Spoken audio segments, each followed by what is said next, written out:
luxury, she didn't want to go back to the slump. So she sought comfort from other wealthy men, but they only used her and left afterward. The money ran out, the perfume stopped coming, the beautiful clothes she wore became faded, became desperate, and soon sought other means to get more money, which was trading me to this man. My name is Sandra. Let's get back to my story. One night, things escalated. A wealthy businessman, Mr. Balogun, who had been coming around for months, made my mom an offer.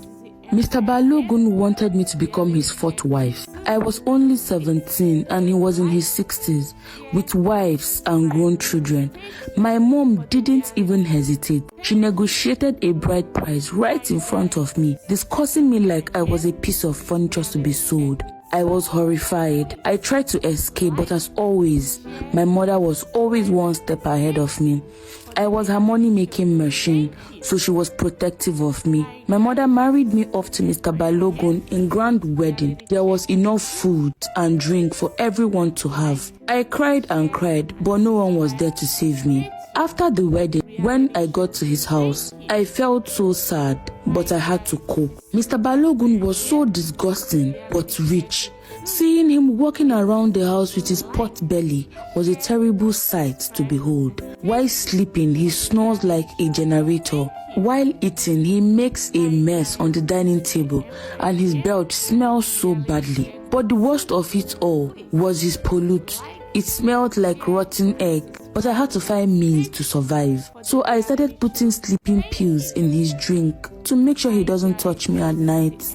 It went on and on, but that was the only thing keeping me safe at that point. But time quickly went by. Balogun fell ill and he was taken to the hospital. He was told by his doctor that he has been consuming a lot of sleeping pills.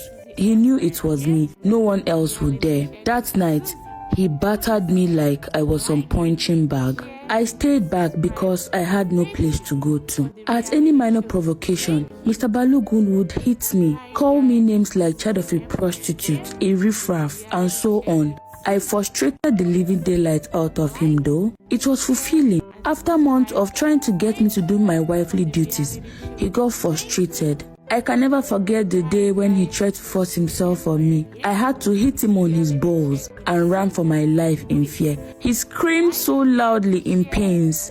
I felt a mixture of fear and fulfillment. The next morning, he took me back to my mother's house and threatened her to return every single penny he had given her. My mother became scared and desperate because everyone knew Mr. Balogun was a dangerous man. One day, she asked me to prepare that we are going to see another person that would give us a huge amount of money to repay Mr. Balogun. As usual, I dressed up and put on some makeup, looking really beautiful and ravishing. When we got there, my mom said she was going to use the restroom, and that was the last I saw her. It turned out that she had sold me to this man. My heart stopped beating for a while. I felt like disappearing. Please, the ground should open, let me just enter. But I couldn't do anything. I could be killed or anything. I had to be quiet. I was there on the bed staring, and suddenly the door opened and a bodyguard came into the room. Get up quickly. We are going to give you to your buyer. Again, I murmured, God please help me. I had no choice. I got up and we drove for hours. Finally, we got to an old building, a remote warehouse, where they kept me waiting